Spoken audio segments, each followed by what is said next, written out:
소민 이어서 하겠습니다. 네. 예, 소민, 위수, 한, 리, 한병. 네. 자, 일단은 지난번에 이제 했던 이야기들 다시 복습 겸 정리를 좀 하고 갈게요. 그러니까 우리가 지금 한병 열에 대한 이야기를 했었고요. 그러니까 이게 지금 어차피 뭐 표열병에 소음인 표열병에서 뭐 이렇게 태양병이다, 뭐 양명병이다, 뭐 위소한 리안병에 뭐 태음병이다, 뭐 소음병이다. 그러니까 이런 그 개념들은 어차피 그 글을 읽어보면 알 수 있거든요. 그리고 이거에 대해서 설명해 놓은 곳들도 많이 있고요. 근데 실제로 그게 왜 그렇게 구성이 되고 이걸 어떻게 이제 임상에 써먹을지, 그리고 조문들을 보면서 이제 여기 그 내용들이 왜 이런 내용들이 나오는지를 이해를 하려면, 그러니까 지금 이제 강의를 하는 내용들이 도움이 많이 될 거예요. 그래서 일단 개념에 대한 그 전체적인 구성과 감을 잡기 위한 설명들을 먼저 지금 하고 있고요. 그리고 이제 한열에 대해서 여기도 위수한 리 한병 이렇게 이제 되어 있는데, 한열에 대해서 이제 다시 한번 좀 정리를 하고 지나가겠습니다. 네. 그러니까 한열이다 하면 일단 크게 보면 네 가지를 이렇게 개념을 생각하면 되고요. 자, 첫 번째는 일단 소음인이다. 그러면 소음인의 경우에는 한이 과하고 열이 부족하다. 그렇죠? 그래서 항상 소음인은 뭐 열기, 부족한 열기, 뭐 보명지주라고도 하고요. 한기는 뭐 사기, 이렇게 안 좋은 기운으로 작용을 한다. 그래서 항상 이거를 일단 염두에 둬야 됩니다. 네. 자, 그렇기 때문에 이렇게 우리가 온, 열, 량, 한기가 같이 어우러져서 이게 음양 작용을 이룰 때 항상 모자란 것이 병적으로 드러날 때 이렇게 그 열증이 드러나게 되고요. 그러니까 그 열증이 드러나는 경우가 있고, 과한 것이 병적으로 드러날 때 한증으로 드러나게 되어 있습니다. 네. 그게 이제 그 표병과 리병의 차이를 만들기도 하지만은 기본적으로 소음인의 경우 한이 과하고 열이 부족하기 때문에 항상 가벼운 병, 이게 뭐 좀 이렇게 순증이라고도 하거든요. 순서할 때 순자를 써서 순증일 때는, 가벼운 병일 때는, 병이 낫고 있을 때는 한증이 나타나게 되고요. 항상 그냥 왜냐면 내가 과한 거를 몰아낸다. 네. 그래서 과한 게 남으니까 그게 증상으로 나타난다. 이렇게 생각을 할 수가 있겠고요. 반대로 안 그래도 모자란데 이게 이제 병적으로 드러나는 건 이 음양 작용이 이제 균형을 조화가 완전히 깨져버렸기 때문에 모자란 게 더 증상으로 나타난다. 이렇게 일단은 볼 수가 있을 거예요. 생각하면 될 거예요. 그런 경우는 거꾸로 거스른다라는 것을 역증이라고 표현을 해서 이게 열증으로 드러나게 됩니다. 그래서 한열은 이렇게 그 표병에서도 뭐 태양병, 양명병, 혹은 리병에서도 뭐 태음병, 소음병 이런 식으로 나누는데, 항상 그냥 간단하게 얘기해서 소음인의 경우 가벼운 병일 때는 과한 것이 드러나는 한증, 그리고 이렇게 안 좋은, 내가 병이 나빠지는 경우에 심각한 병일 때는 모자란 것이 드러나는 열증으로 나타난다. 이 개념을 일단은 생각해야 되고요. 이러한 아까 과한 게 병으로 드러날 때랑 모자란 게 병으로 드러날 때랑, 그렇기 때문에 표병인 경우에는 열병이, 그래서 표열병이라고 하고, 리병인 경우에는 한병으로 한다. 그래서 표와 리에서 나타나는 것이 다르다. 네.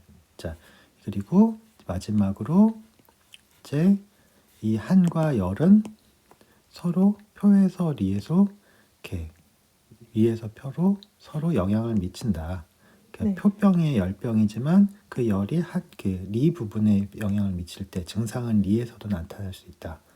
반대의 경우도 마찬가지고요. 네. 네, 이렇게 첫 번째, 두 번째, 세 번째, 네 번째, 네 가지 관점에서 이거를 한과 열이라는 것이 이러한 특징이 있다를 기억을 하셔야 됩니다. 네. 네, 자, 그러면 이제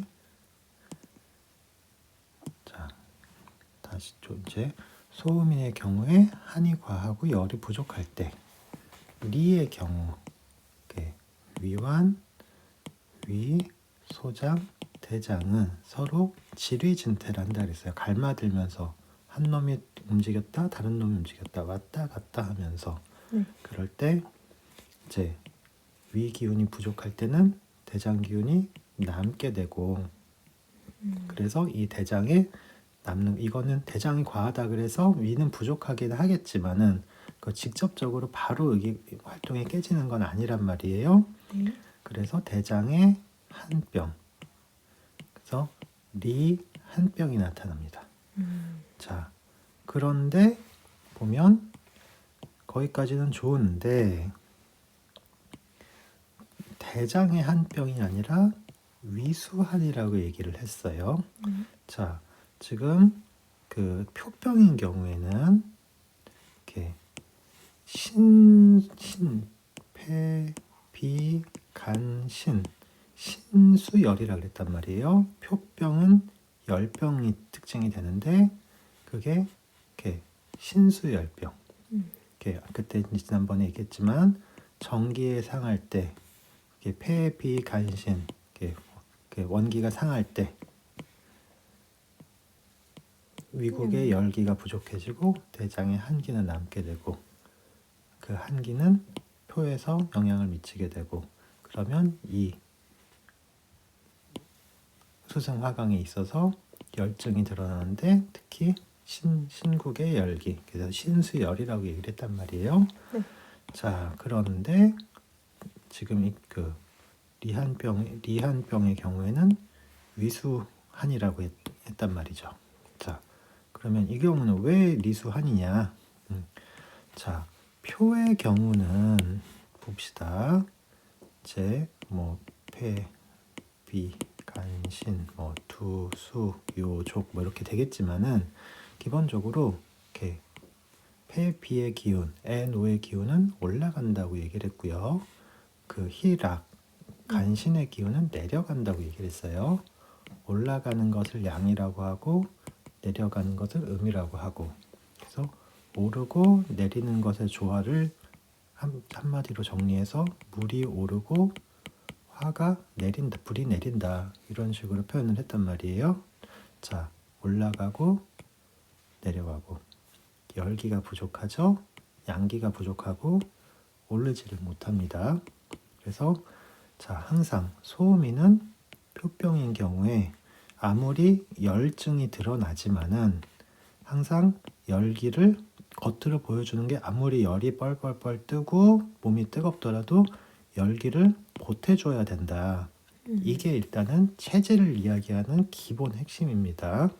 자, 근데 열을 보태주는 데 있어서 표병인 경우에는 올려준다. 그래서 뭐 양기를 올린다, 승양한다. 그 열기를 보태주되 올려주는 치료를 하게 되고요. 네. 승양한다 그러고요. 반대로 리병인 경우에는 대장의 한기를 이게 입 목구멍부터 시작해서 항문으로 이어져 있죠. 네. 한기를 몰아냅니다. 남는 거를 몰아내면 됩니다. 남는 걸 몰아내기 때문에 내려보는 쪽으로 작용을 하게 됩니다. 그래서 뜨거운 열기를 보태주지만 방향에 있어서는 내리는 작용을 합니다. 그래서 표병의 치료법과 리병의 치료법은 올리고 내리고 열기를 보태주는 것은 동일하지만 올리고 내리고가 반대가 돼요. 내려주는 치료를 하게 됩니다. 네. 그런데 보죠. 대장의 한기는 바로 항문과 이어져 있어요. 네. 그래서 대장의 찬 기운은 이렇게 물 그냥 쉽게 얘기하면 몸에 우리 음양 활동에서 벗어난 사기 나쁜 기운이잖아요. 자, 내려갑니다. 설하게 됩니다. 뭐 설사 같은 게 나타날 수도 있겠고요. 자, 그러면 대장에 한기가 있어서 설사를 한다고 칩시다. 그러면 어떻게 될까요? 그냥 나가고 끝나요. 그리고 자, 그냥 좀 단순하게 생각을 해봅시다. 우리는 목구멍으로 위반으로 밥을 먹고요. 위에서 소화가 시작이 됩니다. 여기서 따뜻한 경청한 것은 올라가고 위에서 열기가 내려가서 이렇게 경청한 것과 무거운 것으로 나누어져서 량 한기로 나누어지는데 대장에 한기가 있다고 해도 밥 들어와서 소화되고 소화식 내려가는데 문제가 없을 수 있어요. 중요한 것은 위에서 시작해서 여기는 제일 마지막일 뿐이에요. 그쵸? 그래서 여기 그냥 대장에 한기가 있어서 그냥 단순히 내려가는 설사로 나타나는 건 태음증 설사라 그래서 병이 낫는 것이라 그랬어요. 단순히 대장 한기에서 시작을 하지만 대장의 한기는 그거는 그냥 병이 낫는 설사 이렇게 봐도 돼요. 네, 그래서 이것은 그렇게 병으로서 큰 의미가 없다. 결국 내가 얘 약한 위가 상하느냐 안 상하느냐. 그래서 위수한이라고 했구나라고 생각이 됩니다. 이것은 어디까지나 저의 해석이지만 이게 다음번에 소양인이나 태음인 같은 경우도 분석을 해보았을 때 결국 이렇게 이 기전에 있어서 어떻게 이제 몸이 상하는가 이게 이러한 식으로 나타나는구나라고 이해가 된다고 생각이 됩니다. 그래서 단순히 대장의 한기는 큰 의미가 없다. 이게 위완, 위, 소장, 대장 중에서 대장의 한기만 있어서 설사하는 건 태음지 설사다. 이것은 병이 낫는 설사다. 그리고 이 대장 한기가 점점점 내려가지 못하고 차에서 위가 상하는 병. 소음인이 위가 약하기 때문에 그게 위수한이고 리한병이다.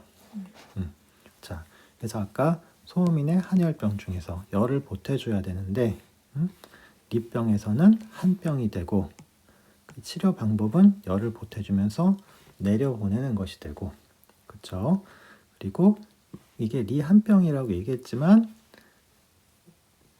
내가 병이 가벼울 때 혹은 이게 병이 이제 악화되었을 때 그래서 악화되었을 때는 비록 리한병이지만 열증이 드러날 수 있습니다. 그래서 한열의 병의 특징으로 표한과 표열과 리한으로 이렇게 특징을 잡아서 구별을 했지만 함축적인 의미라고 보면 돼요. 아까 말씀드린 그 네 가지가 이 한마디에 다 담겨 있다고 보면 돼요. 그 병의 특징에 있어서 표열과 리한병 이렇게 나누었지만 그거는 음양 활동의 특징을 잡은 것이고 이게 또 실제 나타나는 증상을 보면 병이 가벼울 때는 한증, 안 좋을 때는 열증. 그래서 소음병일 때는 열증, 소음병, 번조증일 때는 열증, 번조, 불이 탈 번자란 말이에요. 자, 그래서 소음병일 땐 입이 마르고 갈증이 나고 하는 열증이 드러난다. 표병과 리병을 나눌 때는 이쪽이 열이고 이쪽이 한이고 또 그 리한병 중에서도 가벼운 병과 심한 병에 있어서 경중증과 허미증에 있어서는 열증이 드러난다. 그렇게 보시면 되겠고요. 또 아까 마지막으로 또 서로 영향을 미친다 그랬죠. 네. 표 한 병에 한기가 있어요. 그러면 여기 한기가 있으면 당연히 한기는 표에도 영향을 미치겠죠. 그럼 표 한 병이지만은 표의 한기에 의해서 표에서도 표 10병도 유발할 수가 있게 되는 거예요. 자, 그 얘기가 보면 이중탕, 사순 이중탕은 이렇게 양력이 모두 갖추어지지 않아서 그래서 백하오 이중탕이나 백하오 부자 이중탕 이게 이 둘의 차이는 여기에는 계지, 작약, 진피가 들어갑니다. 네. 계지탕이고요. 계지탕은 그 표병의 대표적인 처방이죠. 단순히 인삼, 백출, 건강 감초로 내려주기만 하는 것은 옛날 처방인데 이것은 모두 약효가 고르게 갖추어지지 못했다. 그러니까 기본적으로 이 한 병이 있으면 이 한 병에 의해 표에 영향을 미치는 바도 같이 고려를 해준 것이 처방으로서 더 갖추어진 처방이다. 그렇게 얘기를 한 겁니다. 네. 자, 이렇게 아까 한과 열에 대해서 4가지 관점에서 생각을 해야 된다 라고 설명을 드렸고요. 그 관점으로 가서 쭉 보면은 이제 아까 태음병에서부터 시작해서 이제 심화비증, 이게 위완, 위, 소장, 대장. 그래서 여기 한기가 점점점 위로 차 올라가는 과정에 있어서, 근데 이게 리만 본 것이 아니라 당연히 표에도 영향을 미칠 수 있는 바. 그리고 이제 대장부터 시작해서 그 심화라는 것은 이제 위 부분을 얘기하는 거거든요. 명치 부분. 자, 그래서 올라가서 여기서 그 이제 영향을 점점 위까지 영향을 미치는 바. 그때 당연히 처방은 아까 이중탕에 계지 작약이 들어간 것처럼 표병에서 나오는 처방인 곽향, 정기산, 향사, 양이탕들이 나오는 거고요. 그리고 이제 이게 내가 원기가 강해서 이것이 병증이 어쨌든 이겨낼 수 있는 처방 경우에 태음증 혹은 이게 감당이 설사를 하는데 그만큼 원기가 약해서 열기가 열증으로 이렇게 소음증이 나타나는 경우로서 그렇게 순서대로 적용이 되어 있습니다. 그러니까 아까 말씀드린 4가지 경우를 한 열에 대한 그 기본 개념을 가지고 쭉 보시면 이렇게 이후에 이제 여기 나오는 음독증, 권강란 간격증, 그리고 다음에 나오는 것이 이제 소음병. 이제 구체적인 병증에 대한 특징이나 처방들은 이제 다음 단계에서 이제 좀 보면 되겠고요. 오늘 정리해드린 내용들만 딱 포인트를 가지고 한번 쭉 공부를 해보시면은 훨씬 도움이 될 겁니다. 소음증 다음에 이제 장골 원조증이 있고요.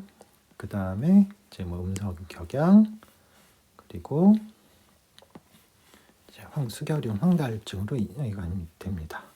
이게 이제 아까 한과 열에 있어서 표리로 영향을 미치는 경우에 이렇게 표의 열이 리에 영향을 미쳐서 리에도 열이 들어왔을 때 양명 위가실이 되는 것처럼 리의 한이 표에 영향을 미쳐서 표병을 또 유발할 수 있고, 이게 그래서 이게 이런 관계 때문에 소음이는 열이 부족하고 한이 과할 때 이게 표리의 관계 때문에 상대적으로 리병이 표병을 유발하기가 쉽겠죠. 왜냐하면 한이 과하기 때문에. 그래서 그 소음인의 태양병, 거름증은 표열병이 맨 마지막에 붙어 있는데, 리한병의 음독증은 태음병 음독증은 보면 조문의 중간에 들어 있습니다. 그러니까 왜 이게 그 태양 거름증과 태음 음독은 뒤에 법론에 보면 같은 종류의 병이라고 이때 6대증 중에 구분이 되어 있거든요. 근데 태양병 거름증은 맨 마지막에 붙어 있고 태음 음독증은 이 중간에 들어있는 이유를 이런 점에서도 유추해 볼 수가 있을 것 같습니다. 네, 그리고 이제 소음병이 나오고요. 뒤에 이제 장골 음독증까지, 그리고 이제 뒤에 황달이랑 수결용증은 이거는 이제 어떤 부분일지는 한번 본인들이 이렇게 왜 황달과 수결용은 어떤 경우일지 그거는 이제 한번 생각을 해보시면 될 것 같아요. 네, 오늘은 지금 어느 정도 그러니까 중요한 내용들을 일단 설명을 드렸으니까 네, 앞으로 이 관점을 가지고 그 소양인병과 태음인병도 똑같이 이렇게 이해를 해나갈 수가 있거든요. 오늘 정리해드린 내용이 굉장히 중요한 내용이고, 이게 단순히 소음인병뿐만이 아니라 소양인 태음인에도 다 이어진다. 그렇게 이렇게 좀 참고를 하시면 좋겠습니다. 여기까지 하겠습니다.